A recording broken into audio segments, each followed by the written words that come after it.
Hello everyone, I am back with a video lecture. और आज हमने जिस चीज़ को डिस्कस करना है वो हमारे पास है वो टेक्निक्स जो हमारे पास जॉइंट की फ्लेक्सिबिलिटी को इंक्रीज कराती है। ठीक है, हम जॉइंट की फ्लेक्सिबिलिटी को बहुत डिटेल में डिस्कस कर चुके हैं, टाइप्स को डिस्कस कर चुके हैं। तो वहाँ पर हम बेसिक की तरफ जाते हैं, लाइक इंक्रीजिंग जॉइंट फ्लेक्सिबिलिटी कैसे है। ठीक है, सो कुछ थेराप्यूटिक रिहैबिलिटेटिव प्रोग्राम्स होते हैं जिनके थ्रू आप बेसिकली डिज़ाइन की जाती है, ट्रेन की जाते हैं एथलीट्स।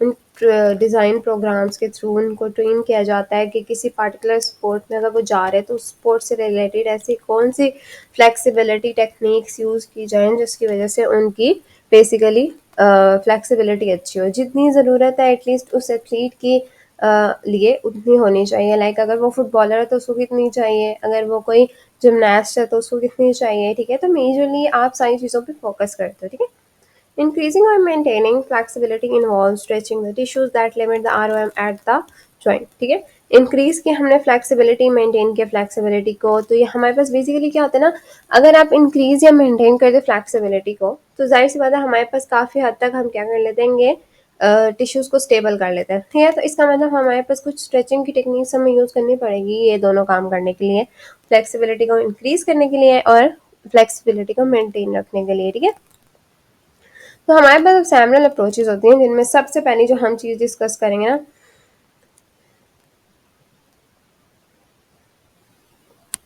वो हम करेंगे न्यूरोमस्कुलर रिस्पॉन्स टू स्ट्रेच। ठीक है, न्यूरोमस्कुलर रिस्पॉन्स टू स्ट्रेच हमारे पास जो है, समझना चाहो कि हमारे पास एक रिस्पांस क्या है, न्यूरो और मस्कुलर रिस्पांस क्या है एक स्ट्रेच को, तो बेसिकली उसके बैकग्राउंड नॉलेज है। ठीक है, मतलब आप ये समझो कि एक फिजियोलॉजी का एक ऐसा कॉन्सेप्ट है जो अगर आपको नहीं आता तो आप समझो आपको मस्कुलर सारी पैथोलॉजी, कॉन्ट्रैक्शंस, मसल स्ट्रेचेस, इन सारी चीज़ों की बेसिक नॉलेज नहीं है। ठीक है, सो आपके लिए न्यूरोमस्कुलर रिस्पॉन्स को डिटेल में समझना बहुत ज़रूरी है।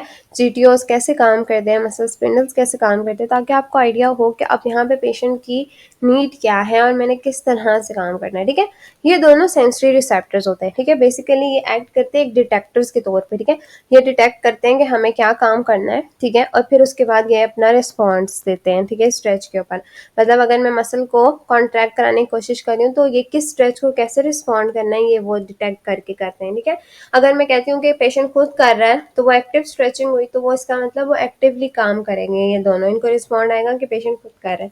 पैसिव कर रहा है मतलब कोई और कर रहा है, तो ये मसल्स को वैसा रिस्पॉन्स देते हैं। ठीक है, फिर आप क्या बैलिस्टिक हो रही है तो वो किस तरह से है, मतलब बैलिस्टिक का मतलब होता है एक थ्रस्ट था, एक तेजी से कैसे स्ट्रेचिंग हो रही है।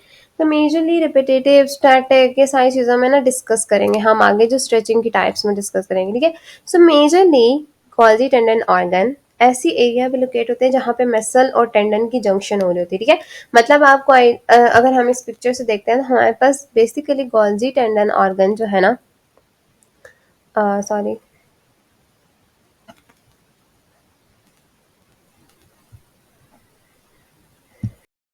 जीटीओज आपको नजर आ रहे हैं। ठीक है, जीटीओज कहाँ पे प्रेजेंट है, बेसिकली यहाँ पे जहाँ पे वो बेसिकली एक रिस्पॉन्स दे सके। ठीक है, मतलब जीटीओज की जो लोकेशन है ना वो वहाँ पे जहाँ पे हमारे पास बेसिकली टेंडन और मसल की जंक्शन हो रही है। ठीक है, मतलब वहाँ पे जहाँ से मसल एंड हो रहा है और टेंडन स्टार्ट हो रहा है, ये उस एरिया पे बेसिकली होते हैं। ठीक है, एक मसल में दो पार्ट होते हैं ना, एक मसल बैली होती है, एक मसल्स के एंड्स होते हैं, फिर उसके बाद टेंडन स्टार्ट होते हैं। ठीक है, वो जो टेंडन होता है ना, एक स्ट्रॉन्ग स्ट्रेच, जो स्ट्रॉन्ग फाइब्रस कंटेंट होता है किसी मसल का, बेसिकली वो जहाँ से स्टार्ट होता है और जहाँ पे बेसिकली हमारे पास मसल एंड होता है वहाँ पे गोल्जी टेंडन ऑर्गन प्रेजेंट होते हैं। ठीक है, सो मेजरली अभी आपको सिर्फ लोकेशन बताई मैंने।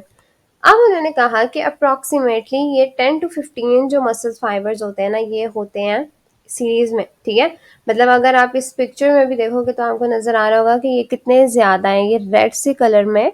ठीक है, तो ये काफी ज्यादा है, मतलब 10 to 15 है। ठीक है, तो आप ये कहने की बात है कि 10 to 15 वो एक साथ होते हैं, एक ही बेसिकली सीरीज में कनेक्टेड होते हैं। ठीक है, हर एक जीटीओ में। ठीक है, हर एक जीटीओ जो होता है ना, अभी विद ईच जीटीओ, ठीक है, मसल फाइबर्स जो होते हैं 10 to 15 मसल फाइबर्स जो होते हैं वो कनेक्ट हुए हुए होते हैं। ठीक है, यहाँ पे। ठीक है, मतलब हर एक जीटीओ के साथ 10 to 15 क्या हो गए, मसल फाइबर्स कनेक्ट हैं। तो मेजरली आपके पास ये है कि जो मसल के अपने फाइबर्स हैं वो हर एक जीटीओ के साथ 10 to 15 कनेक्ट हुए हुए थे, ठीक है। तो जैसे जीटीओ रिस्पॉन्ड करेगा तो मसल फाइबर्स मूव होंगे, तो इसका मतलब मसल अपना रिस्पॉन्स देगा, ठीक है। तो मेजरली ये बात है। अब these receptors are stimulated by tension, ठीक है। अच्छा, अब ये बात है कि हमारे पास ये जो रिसेप्टर्स है ना, ये टेंशन के रिस्पॉन्स से हमारे पास बेसिकली एकदम से ना जागते हैं। आप ये समझो कि स्टिमुलेट होते हैं, जागने की बात होती है, ठीक है। अब ये क्या हुआ कि जैसे जागते हैं ना, एक तो या तो मसल की कॉन्ट्रैक्शन हो रही हो, जो मसल खुद कर रहा है, ठीक है, मतलब आप एक्टिवली करवा रहे हो।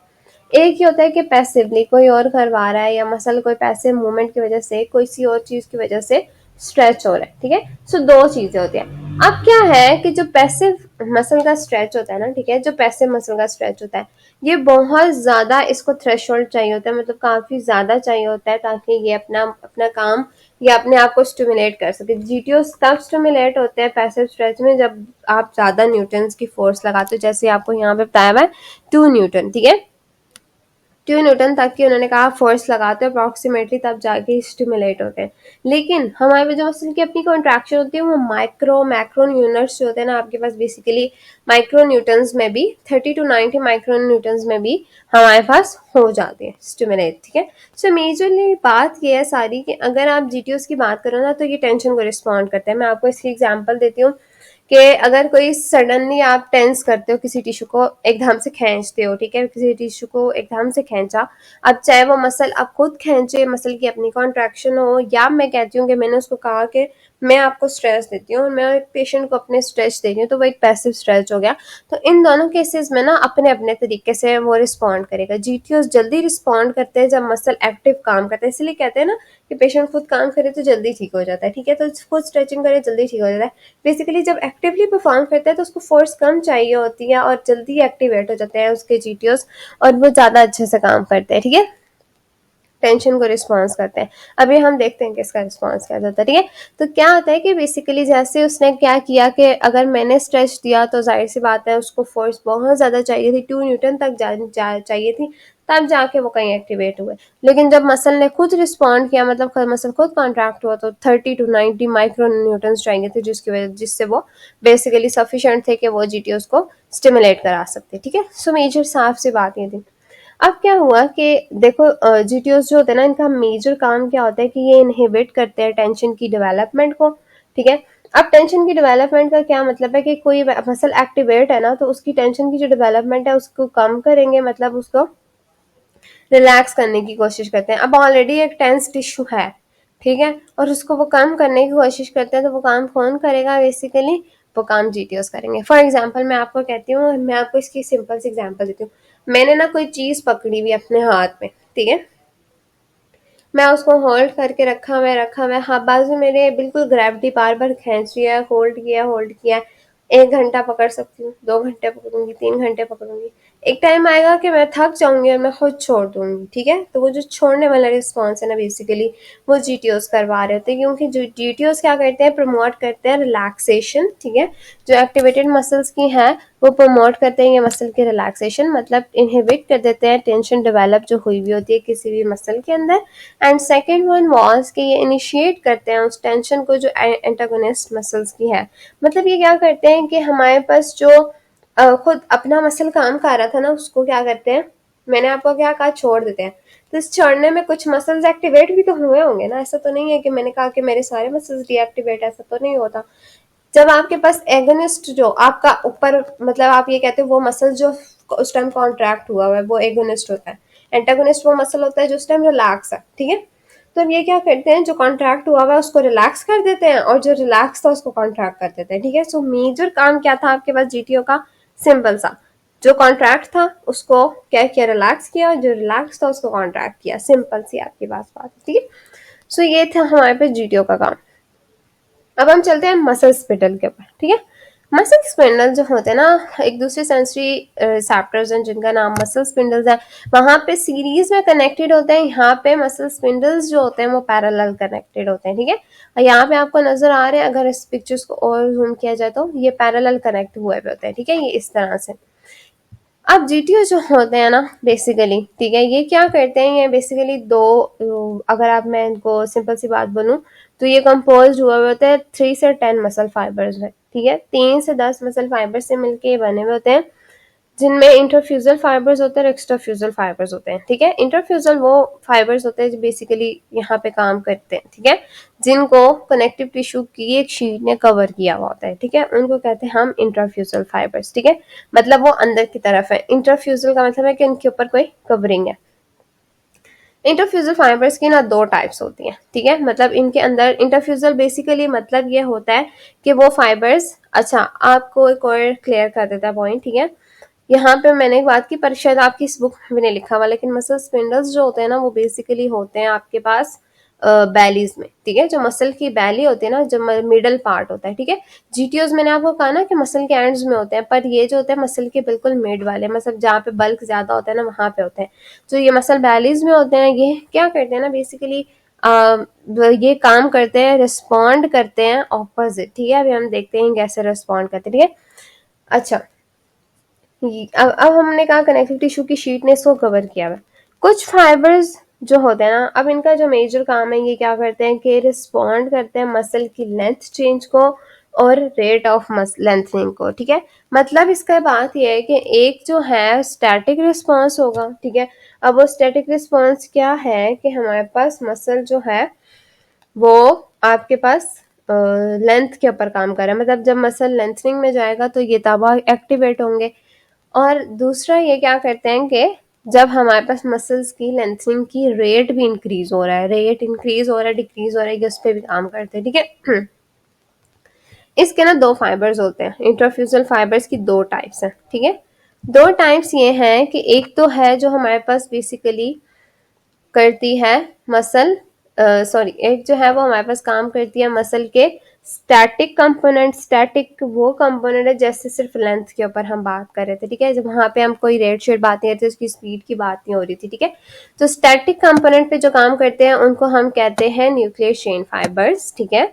और जो हमारे पास डायनामिक कंपोनेंट यानी मतलब वो फाइबर्स जो हमारे पास उस कंपोनेंट पे काम कर रहे हैं जहां पे हम रेट को डिस्कस कर रहे हैं, ठीक है। तो जो डायनामिक पे काम कर रहे हैं बेसिकली वो है न्यूक्लियर बैग फाइबर्स, ठीक है। तो न्यूक्लियर चेन फाइबर्स स्टैटिक पे काम कर रहे हैं, न्यूक्लियर बैग फाइबर्स डायनामिक पे काम कर रहे हैं, ठीक है।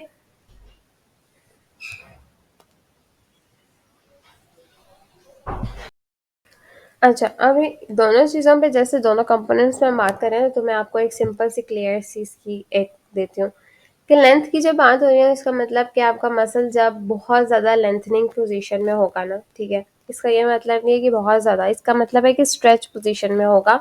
तो क्या होगा कि जैसे ही वो स्ट्रेच में जाएगा या एक रिफ्लेक्स उसमें आएगा तो ये अपने आप का रिस्पॉन्स देगा, ठीक है। अब स्टैटिक में ये क्या करेगा कि कितनी अमाउंट की लेंथनिंग है ना ये उस पर रिस्पॉन्ड देगा, ठीक है, मतलब कितनी ज़्यादा लेंथनिंग हुई है। और डायनामिक में ये जब रिस्पॉन्स देंगे तब जब बहुत ज़्यादा तेज़ी से हमारे पास लेंथनिंग आप मसल की करवा रहे हो, ठीक है, रेट को रिस्पॉन्स करेगा, ठीक है, मतलब उसकी स्पीड कैसी है, ठीक है। तो अगर हमने कहते हैं दोनों चीज़ों की बात करते हैं तो हमारे पास दोनों टाइप्स में से डायनामिक रिस्पॉन्स बहुत स्ट्रांग होता है, मतलब आप ये कहो कि न्यूक्लियर बैग फाइबर्स जो है ना वो स्ट्रॉन्गर रिस्पॉन्स देते हैं एज कम्पेयर टू स्टैटिक, ठीक है, मतलब न्यूक्लियर बैग फाइबर्स ज़्यादा देते हैं as compare to nuclear chain fibres. तो अगर हम सारी चीज़ों पे बात करते हैं, देखो जैसे यहाँ पे पिक्चर में भी आपको नजर आ रहा है जीटीओस कहाँ पे प्रेजेंट है और स्केलेटन मसल फाइबर्स कहाँ पे, ठीक है। इसी तरह से जो दूसरी हमारे पास है कि मसल फाइबर्स या आपके पास सॉरी मसल स्पिंडल्स जो है वो बेसिकली इस रीजन में प्रेजेंट है, आपको नजर आ रहा है, ठीक है। सो मेजरली ये बेलीज में होते हैं, ठीक है। अब हमारे पास जो बात आ गई है ना कि हमारे पास कुछ फाइबर्स जो होते हैं या कुछ मसल्स जो होते हैं ना वो जल्दी रिसीव करते हैं मसल स्पिंडल का feedback as compare to other, जैसे सोलियस हो गया, सोलियस जो होता है ना बहुत जल्दी रिस्पॉन्ड करता है, जैसे ही स्पिंडल का फीडबैक जो है ना बहुत तेज होता है सोलियस में एज कम्पेयर टू गैस्ट्रोनीमियस, ठीक है, चाहे वो रेस्ट में हो या चाहे वो मसल की बेसिकली एक्टिवेशन में हो, ठीक है। सो मेजरली जो सारा रिस्पॉन्स है ना अगर किसी को आइडिया नहीं हो रहा तो इसमें मेजर ये बात है कि रेट ऑफ स्ट्रेचिंग तब तक एक्टिवेट नहीं होती, ठीक है, मतलब आप ये कहते हो, इन्होंने कहा कि the rate of stretching does not activate the muscle spindle response तब तक नहीं होती until the muscle stretch significantly। ठीक है, अब रेट ऑफ स्ट्रेचिंग का मतलब यह है कि ये एक्टिवेट नहीं करा सकती, कभी भी उसका रेट एक्टिवेट नहीं करा सकते जब तक कि एक प्रॉपर जो मसल का स्ट्रेच है वो परफॉर्म नहीं हुआ। इसका मतलब मसल स्पिंडल जो है वो जैसे ही स्ट्रेच होगा ना मसल, तब वो एक्टिवेट होगा, और प्रॉपर स्ट्रेच होगा तब वो एक्टिवेट होगा, एक स्पेसिफिक जो उसकी रिक्वायरमेंट है ना उसके साथ। ठीक है, अब हम कहते हैं कि मसल स्पिंडल का जो रिस्पॉन्स होता है ना, ठीक है, उसको कुछ एक्टिवेशन चाहिए होती है जो हमें स्ट्रेस रिफ्लेक्स देता है। जो मसल स्पिंडल का रिस्पॉन्स इट सेल्फ है उसको हम कहते हैं स्ट्रेच रिफ्लेक्स। एक्टिवेशन कराता है क्या?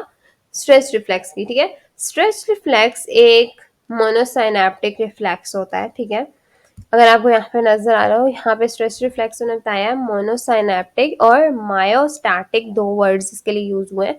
ये रिस्पॉन्ड ऐसा होता है कि जैसे ही हमारे पास, ये बेसिकली ट्रिगर होता है जैसे मसल स्पिंडल की एक्टिवेशन होती है, ये रिस्पॉन्ड आता ही आता है। ठीक है, अब इसमें हम एग्जाम्पल डिस्कस करेंगे तो आपको आइडिया हो जाएगा कि ये बेसिकली क्या बात की जा रही है। ठीक है, स्ट्रेच रिफ्लेक्स बेसिकली क्या होता है कि ट्रिगर करता है जब मसल स्पिंडल एक्टिवेट होता है, मतलब मसल स्पिंडल का जो रिस्पॉन्स है वो ये है। ठीक है, जैसे हमने पीछे रिस्पॉन्स देखा ना कि उसका रिस्पॉन्स क्या था कि जैसे जीटीओस एक्टिवेट होते हैं वो क्या कराते हैं कि एक की रिलैक्सेशन एक की एक्टिवेशन, मतलब एगोनिस्ट रिलैक्स करा के एंटागोनिस्ट को एक्टिवेट करवाते हैं। यहाँ पे स्ट्रेस रिफ्लेक्स को एक्टिवेट कराया जाता है मसल स्पिंडल के रिस्पॉन्स में। ठीक है, ये क्या है स्ट्रेस रिफ्लेक्स? एक quick single synapse neural response होता है जो हमारे पास बेसिकली हमें एक तेजी से मिलता है जब हमारे पास साइनाप्सिस, एक साइनाप्स होता है। ठीक है, मतलब इसके बीच में सिर्फ एक साइनाप्स आएगा और एक थम से हमारे पास एफरंट में जाके क्या करते हैं, स्टिमुलस कैरी करते हैं एफरंट, फिर हमारे पास एक थम से स्पाइनल कॉर्ड से इफरेंट फाइबर्स आते हैं और एक एक्साइटेटरी मूवमेंट के बाद क्या आता है कि बेसिकली आपको एक रिस्पॉन्स देते हैं, टेंशन डेवलप करते हैं मसल्स में। तो उसमें टेंशन खत्म हो रही थी, है ना, इनहिबिट कर रहे थे, तो उस क्या मसल स्पिंडल क्या करेंगे, एक्टिवेट करेंगे टेंशन की डेवलपमेंट को। दोनों एक दूसरे के ऑपोजिट काम करते हैं। ठीक है, मैं आपको यहाँ से पिक्चर से दिखाती हूँ। ठीक है, ये क्या करते हैं, मसल स्पिंडल आपको नजर आ रहा है यहाँ पे। ठीक है, अब क्या हुआ कि ये इस तरह से अगर मसल्स के इर्द गिर्द रैप हुए हैं ना, ठीक है, तो हमारे पास बेसिकली क्या करते हैं कि एकदम से स्पाइनल कॉर्ड में रिस्पांस लेके गए तो क्या किया इन्होंने, वहीं से वापस एक रिस्पांस आया जिसने मसल को एक्टिवेट करा दिया। इनको ब्रेन तक जाने की जरूरत नहीं पड़ती। ठीक है, इनका रिस्पांस जो होता है वो नीचे से आता है, और ये वो रिफ्लेक्स है जो आप बचपन में पढ़ते थे। ठीक है, जैसे स्पाइनल कॉर्ड में गया वापस आया तो हमारे पास क्या होती है, मसल की एक्टिवेशन हो जाती है। ठीक है, तो ये वो रिस्पॉन्स होता है कि स्पाइनल ब्रेन में जाने की जरूरत नहीं पड़ती, स्पाइनल कॉर्ड में जाता ही है तो रिस्पॉन्स वापस आता है और मसल एक्टिवेट हो जाता है। इसकी सबसे इजी एग्जांपल है जो आप नी जर्क डिस्कस करते हो, नी जर्क या नी टेस्ट, या आप उसको क्या कहते हो, हमारे पास सारे जो आपके रिफ्लेक्सेस टेस्ट करते हो ना, बेसिकली वो टेस्ट जो हैं वो क्या कहलाते हैं, बेसिकली वो वर्क होते हैं मसल स्पिंडल के फंक्शन पे। एक क्विक ब्रीफ कॉन्ट्रैक्शन होती है स्ट्रेच मसल की। सेम ऐसे ही अगर आप पटेलर टेंडन को टैप करते हो तो वहां पे एचलिस टेंडन को टैप करते हो, वहां पे सिंपल सी ये सारे जो रिफ्लेक्सेस है ना, पटेलर टेंडन को किया तो नी जर्क आ गया, एचलिस टेंडन को आ गया तो एंकल जर्क आ गया। ठीक है, तो मेजरली ये सारे जो मसल्स है ना, इनका जो इमीडिएट रिस्पॉन्स आपको मिल रहा होता है उसको हम कहते हैं स्ट्रेस रिफ्लेक्स। ठीक है, सो मेजर सी सारी बात की थी। अब रेसिप्रोकल इनहिबिशन की भी एक बात करते हैं कि ये बेसिकली क्या है। रेसिप्रोकल इनहिबिशन वही है जो हम पहले पढ़े थे। रेसिप्रोकल इनहिबिशन ये है कि पहले हमने कहा ना कि एंटागोनिस्ट को वो दोबारा से इनिशिएट कराता है उसमें टेंशन, यहाँ पे ये इनहिबिट करा देता है, इसलिए इसको रेसिप्रोकल इनहिबिशन कहते हैं कि वो जो मसल जो पिछले वाला एक्टिवेट करा रहा था ये इनहिबिट करा रहा है, तो ये जो इनहिबिशन है उसको रेसिप्रोकल इनहिबिशन कहा जाता है। ठीक है, अब इसमें हम स्ट्रेचिंग से कैसे रिलेट करते हैं। ठीक है, प्रैक्टिकल एप्लीकेशन जैसे मैंने आपको साथ साथ बताई है, उसकी बात यह है कि हमारे पास हम लोग क्या कर रहे थे, जीटीओज में बेसिकली मसल स्पिंडल जो था वो एक्टिवेट या ज्यादा कर रहा था हमारे पास, मसल स्पिंडल जो था वो अच्छा, अगर हम मसल स्पिंडल का स्ट्रेचिंग में बेसिकली हमें क्या चाहिए होता है, उस मेजर गोल हमारा स्ट्रेचिंग का है क्या, हमें चाहिए था मसल स्पिंडल कम काम करे और मसल जीटीओ ज्यादा काम करें। ठीक है, तो इसका मतलब जीटीओ ज्यादा काम करेंगे तो मसल रिलैक्स होगा, और मसल स्पिंडल कम काम करेंगे तो मसल कि एक्टिवेशन कम होगी। तो ये दोनों चीजें हमने इस तरह से डिस्कस करनी, इंटर रिलेट करनी है, ठीक है। सो रिलैक्सेशन हमें चाहिए है, ठीक है, जीटीओस के थ्रू, और हम मसल स्पिंडल्स का हमें चाहिए कम काम। तो हम कहते हैं मसल स्पिंडल हमें कम चाहिए और जीटीओ हमें ज्यादा चाहिए, तब जाके हमारे पास स्ट्रेचिंग अच्छी होती है। तो ये मेजरली हमारे पास सारा फोकस था कि जीटीओज और मसल स्पिंडल काम कैसे करते हैं, ताकि हम इस सारी चीजों को डिस्कस करें, ठीक है।